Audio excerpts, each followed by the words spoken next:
Hi friends, good morning. ಇದು ಬುಧವಾರ ಬೆಳಗ್ಗೆ ಜೀರಾ ವಾಟರ್ ಕುಡ್ಕೊಂಡು ಹಾಗೆ ರೈಸ್ಗೆ ಇಟ್ಟಿದ್ದೀನಿ. ಆಮೇಲೆ ನಮ್ಮ ಮನೆಯವ್ರು ಕೂಡ ಎದ್ದು ರೆಡಿ ಆಗೋದಕ್ಕೆ ಹೋದರು.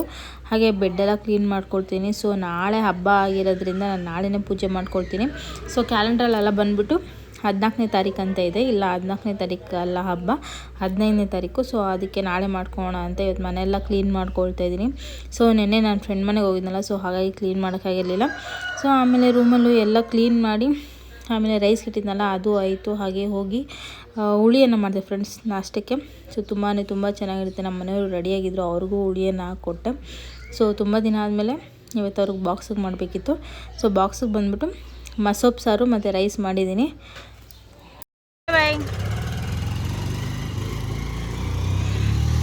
ಫ್ರೆಂಡ್ಸ್, ಇಲ್ಲಿ ಈಚೆ ಎಲ್ಲ ಒಂದು ಸ್ವಲ್ಪ ಕ್ಲೀನ್ ಮಾಡಿದಾದ್ಮೇಲೆ ಈರುಳ್ಳಿ ಬೆಳ್ಳುಳ್ಳಿ ಎಲ್ಲ ಕ್ಲೀನ್ ಮಾಡಿ ಈ ಥರ ಇಟ್ಕೊಂಡಿದ್ದೀನಿ. ನಾನು ಬೆಳ್ಳುಳ್ಳಿ ತಂದರೆ ಈ ಥರ ಎಲ್ಲ ಬಿಡಿಸಿ ಇಟ್ಕೊಂಡ್ಬಿಡ್ತೀನಿ ಫ್ರೆಂಡ್ಸ್. ಬೆಳಗ್ಗೆ ಹೊತ್ತು ಅರ್ಜೆಂಟಿಗೆ ಅಡುಗೆ ಮಾಡೋಕ್ಕೂ ಈಸಿ ಆಗುತ್ತೆ. ಈರುಳ್ಳಿ ಕೂಡ ಅಷ್ಟೇ, ಒಂದೊಂದು ಸಿಪ್ಪೆ ಇದ್ದರೆ ಅದನ್ನು ತೆಗೆದು ಈ ಥರ ಇಟ್ಕೊಂಡ್ಬಿಡ್ತೀನಿ. ಈಗ ಬಿಸಿಲಿಗೆ ಒಣಗೋದಕ್ಕೆ ಇಟ್ಟಿದ್ದೀನಿ. ಅದ್ರ ಜೊತೆ ಇಲ್ಲಿ ಹೂವು ಒಣಗಿಸ್ತಾ ಇದ್ದೀನಿ. ಧೂಪ ಮಾಡೋದಕ್ಕೆ ಬಿಸಿಲೇ ಬರ್ತಾಯಿಲ್ಲ ಫ್ರೆಂಡ್ಸ್, ಅದಕ್ಕೆ ಇನ್ನೂ ಹೀಗೆ ಇದೆ. ಸೌಂಡ್ ನೋಡಿ ಈ ಥರ ಬರಬೇಕು, ಕೇಳಿಸ್ತಾ ಇಲ್ಲ ಅನಿಸುತ್ತೆ. ಸೌಂಡು ಆ ಥರ ಬರಬೇಕು. ಆ ಥರ ಬಂದರೆ ಧೂಪ ಮಾಡೋದಕ್ಕಾಗೋದು. 10 ಗಂಟೆ ಆಗಿದೆ ಫ್ರೆಂಡ್ಸ್. ಇದು ಒಂದು ಮಧ್ಯಾಹ್ನ 4 ಗಂಟೆವರೆಗೂ ಹಿಂಗೆ ಇರುತ್ತೆ ಬಿಸಿಲಲ್ಲಿ. ಆವಾಗ ಬಿಸಿಲಲ್ಲಿ ಇರ್ತಾಯಿದ್ರೆ ಬೇಗ ಹಾಳಾಗೋದಿಲ್ಲ, ಅದಕ್ಕೆ ಇಟ್ಟಿದ್ದೀನಿ. ಮನೆ ಕ್ಲೀನ್ ಮಾಡೋದಿದೆ ಇವತ್ತು. ಬನ್ನಿ ಹೋಗಿ ಕ್ಲೀನ್ ಮಾಡೋಣ. ಈಚೆ ಎಲ್ಲ ಕ್ಲೀನ್ ಮಾಡ್ಕೊಂಡಿದ್ದೀನಿ ಫ್ರೆಂಡ್ಸ್. ಇನ್ನೇನು ರಂಗೋಲಿ ಹಾಕೋದು ಒಂದೇ. ನಾಳೆ ಬೆಳಗ್ಗೆನೇ ಹಾಕ್ಕೊಳ್ತೀನಿ ರಂಗೋಲಿ, ರಾತ್ರಿ ಹಾಕಲ್ಲ. ಇವತ್ತು ಬೆಳಗ್ಗೆನೇ ಕೆಲಸ ಎಲ್ಲ ಮನೆಯೆಲ್ಲ ಕ್ಲೀನಿಂಗ್ ಸ್ಟಾರ್ಟ್ ಮಾಡಿಕೊಂಡೆ. ಹೊರಗಡೆ ಎಲ್ಲ ಫುಲ್ ಕ್ಲೀನ್ ಆಯಿತು. ಗೇಟಿಂದ ಈಚೆ, ಮನೆ ಮುಂದೆ, ಮನೆ ಆ ಕಡೆ ಎಲ್ಲ ಸ್ವಲ್ಪ ಕ್ಲೀನ್ ಮಾಡಿದ್ದೀನಿ. ನಾನು ಹೇಳಿದ್ನಲ್ಲ, ನಾವು ಬಂದಾಗ ಮುಂಚೆ ಇದ್ದಿದ್ದಕ್ಕೂ ಈಗೂ ತುಂಬ ಕ್ಲೀನಾಗಿದೆ ಅಂತ ಅನ್ನಿಸ್ತಾಯಿದೆ. ಇನ್ನು ಸಿಮೆಂಟ್ ಒಂದು ಹಾಕ್ಸ್ಬೇಕಷ್ಟೇ ಈಚೆ, ಅದು ಹಾಕ್ಸೋಣ. ಆಮೇಲೆ ಅಲ್ಲಿ ಕಾಣಿಸ್ತಾ ಇದೆಯಲ್ಲ ಫ್ರೆಂಡ್ಸ್, ಅದು ಫುಡ್ಡು ನನ್ನ ಫ್ರೆಂಡ್ ಕೊಟ್ಟಿದ್ದು. ಅಲ್ಲೇ ಇದೆ. ಕುಂಬಳಕಾಯಿ ಕೂಡ ಅವಳೇ ಕೊಟ್ಟಿದ್ದು. ಜೋಳ ನಮ್ಮ ಮನೆಯವ್ರು ತರಿಸಿದ್ರು, 4 ತರಿಸಿದ್ರು. ನೆನ್ನೆ 2 ಬೇಯಿಸಿದೆ, ತಿಂದಿಲ್ಲ, ಹಾಗೆ ಇದೆ. ಈಗ 2 ಇನ್ನೂ ಹಾಗೆ ಇದೆ. ಇಟ್ಟಿದ್ದೀನಿ. ಮನೆಯೆಲ್ಲ ಕ್ಲೀನ್ ಆಗಿದೆ ಈಗ. ಬಟ್ಟೆಗಳು ಕೂಡ ಒಗೆಗೆ ಹಾಕಿದ್ದೀನಿ. ಆಮೇಲೆ ಇಲ್ಲಿ ಬಂದುಬಿಟ್ಟು ಇದು ನಮ್ಮದು ಹಳೇದು ಬೆಡ್ಡು ಫ್ರೆಂಡ್ಸ್. 4 ವರ್ಷ ಇದನ್ನು ನಾವು ಯೂಸ್ ಮಾಡಿದ್ರಿ. ಈಗ ರೀಸೆಂಟಾಗಿ ನಾವು ಸ್ಲೀಪಿ ಹೆಡ್ ತೊಗೊಂಡಿದ್ದು. ಅದನ್ನು ಇವಾಗ ನಾವು ಕೊಟ್ಬಿಡ್ತಾ ಇದ್ದೀವಿ. ಇವಾಗ ಸಂಜೆ ಅವ್ರು ಬಂದು ತೊಗೊಂಡೋಗ್ತಾರೆ. ಅದಕ್ಕೋಸ್ಕರ ಧೂಳೆಲ್ಲ ಹೊಡೆದು ಕ್ಲೀನ್ ಮಾಡಿ ಎತ್ತಿಟ್ಟಿದ್ದೀನಿ. ಈಗ 11:15 ಆಗಿದೆ ಫ್ರೆಂಡ್ಸ್. ಇನ್ನೂ ನಾಷ್ಟ ಮಾಡಿಲ್ಲ. ಒಂದೇ ಒಂದು ಪರೋಟ ಸುಟ್ಕೊಳ್ತೀನಿ. ಇದಕ್ಕಿಂತ ಸಾರಿದೆ, ಅದಕ್ಕೆ ಒಂದೇ ಒಂದು ಪರೋಟ ಸುಟ್ಕೊಂಡು ಈಗ ನಾಷ್ಟ ಮಾಡ್ಕೊಳ್ತೀನಿ. 11:15 ಆಗಿದೆ. ಸಾಕಾಗೋಯ್ತು. ಕೆಲಸ ಮಾಡ್ತಾಯಿದ್ರೆ ಟೈಮ್ ಹೋಗೋದೇ ಗೊತ್ತಾಗೋದಿಲ್ಲ. ಬನ್ನಿ ಈಗ ನಾಷ್ಟ ಮಾಡ್ಕೊಳ್ಳೋಣ. ಫೈನಲಿ ಪರೋಟ ಮತ್ತು ಸಾಂಬಾರು ರೆಡಿ ಇದೆ ಫ್ರೆಂಡ್ಸ್. ತಿನ್ಕೊಳ್ಬೇಕು, ಸಿಕ್ಕಾಪಟ್ಟೆ ಹಸುವಾಗ್ತಾಯಿದೆ. ಒಂದೇ ಒಂದು ಪರೋಟ ಮಾಡ್ಕೊಂಡಿದ್ದೀನಿ.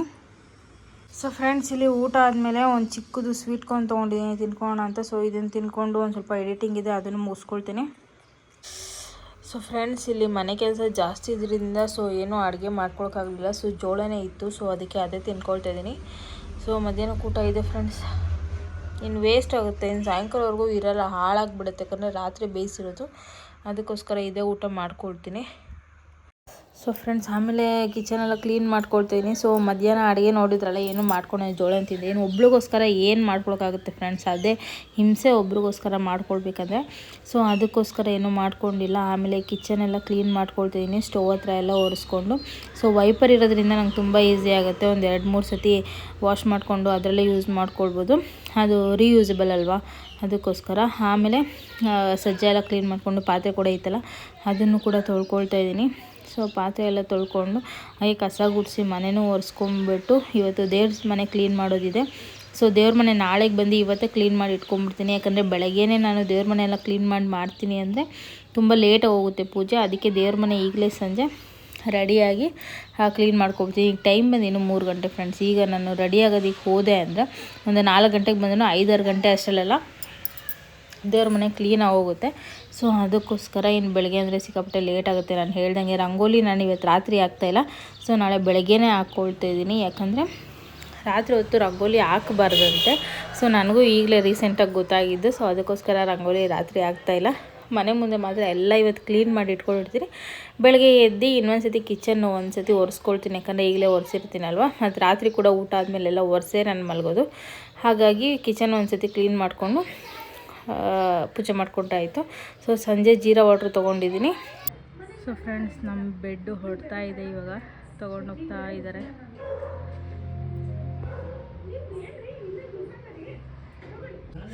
ಅಡುಗೆ ಬಂದುಬಿಟ್ಟು ಬಸ್ಸಾರು ಮಾಡ್ಕೊಂಡಿದ್ದೀನಿ ಫ್ರೆಂಡ್ಸ್. ಈಗ ತಾನೇ ಆಯಿತು. ಈಗ ಟೈಮ್ ಒಂದು 7:15 ಆಗಿದೆ. ಸೊ ಮಾಡಿ ಮುಗಿಸ್ಬಿಟ್ಟೆ, ಯಾಕಂದರೆ ಶಾಪಿಂಗ್ ಹೋಗಬೇಕು ಅಂತ ನನಗೆ ಗೊತ್ತು, ನಮ್ಮ ಮನೆಯವ್ರು ತರಲ್ಲ ಅಂತ. ಸೊ ಇಲ್ಲಿ ಪಲ್ಯ ಸಬ್ಬಕ್ಕಿ ಸೊಪ್ಪು ದಂಟು ಎರಡೂ ಹಾಕಿ ಮಾಡಿದ್ದೀನಿ. ಸೊ ಈಗ ಅವ್ರು ಬಂದಿದ್ದಾರೆ. ಈಗ ಅವ್ರನ್ನ ಕಲಿಸಿದಾದ್ಮೇಲೆ ಇಬ್ಬರು ಶಾಪಿಂಗ್ ಹೋಗ್ಬೇಕು. ಟೈಮ್ ಒಂದು 7:15 ಆಗಿದೆ. ಆಮೇಲಂತೂ ಬಂದು ಮಾಡೋಕ್ಕಾಗಲ್ಲ ಅಂತ ಬೇಗನೆ ಮಾಡಿಟ್ಟೆ. ಸೊ ಫ್ರೆಂಡ್ಸ್, ತುಂಬ ಕಡೆ ಹುಡ್ಕಾಡ್ತಾ ಇದ್ದೀವಿ, ಎಲ್ಲೂ ಸಿಗ್ತಾ ಇಲ್ಲ ಅವರೆಕಾಯಿ. ಸೊ ಯಾವುದು ಚೆನ್ನಾಗಿರೋದಿದೆ, ಇಲ್ಲೇ ತೊಗೊಂಡು ಹೋಗ್ಬೇಡ. ಕಬ್ಬಿಲ್ ತೊಗೊಳಲ್ಲ, ಅಲ್ಲಿ ಫುಲ್ಲು ಜೊನ್ನೆ ಇದೆ, ಅಲ್ಲೇ ತೊಗೊಂಡ್ಬೇಡ ಅಂತ ಅಂದ್ಕೊಂಡಿದ್ವಿ. ಜೊಳೆ ಅಂತಾರೆ ಅನಿಸುತ್ತೆ. ಸೊ ಅಲ್ಲೇ ತೊಗೊಳ್ಳೋಣ. ಇಲ್ಲಿ ಅವರೆಕಾಯಿ, ಕಳೆಕಾಯಿ, ಗೆಣಸು ಚೆನ್ನಾಗಿದೆ ಫ್ರೆಂಡ್ಸ್, ಇಲ್ಲಿ ತೊಗೊಳ್ತೀನಿ. ಸೊ ಫ್ರೆಂಡ್ಸ್, ಇಲ್ಲಿ ಅವರೆಕಾಯಿ, ಕಳೆಕಾಯಿ ಎರಡೇ ತೊಗೊಂಡ್ವಿ. ಕಬ್ಬು ಒಂದು ಜೊಳೆ ಕೇಳ್ತಾ ಇದ್ರೆ 80 ರೂಪಾಯಿ ಹೇಳ್ತಾರೆ ಫ್ರೆಂಡ್ಸ್. ಏನು ಮಾಡೋದು ಗೊತ್ತಾದ. ಆ ಸ್ಟಾರ್ ಮಾರ್ಕೆಟ್ಗೆ ಹೋದರೆ ಕಡಿಮೆ ಇರುತ್ತೆ, ಬಟ್ ಅಲ್ಲಿ ಹೋದ್ರೆ ಟ್ರಾಫಿಕಲ್ಲಿ ಸಿಗಾಕೋಬೇಕು, ಅದೇ ಭಯ. ಸೊ ನೋಡೋಣ ಏನು ಮಾಡ್ತಾರೆ ನಮ್ಮ ಮನೆಯವರು, ಗೊತ್ತಿಲ್ಲ. ಪೇ ಮಾಡ್ತಾಯಿದ್ದಾರೆ. ಪೇ ಮಾಡಿ ಬಂದರೆ ಆದರೆ ಸ್ಟಾರ್ ಮಾರ್ಕೆಟ್ಗೆ ಹೋಗಿ ಅಲ್ಲೇ ತೊಗೊಂಡ್ಬರ್ಬೇಕು ಫ್ರೆಂಡ್ಸ್.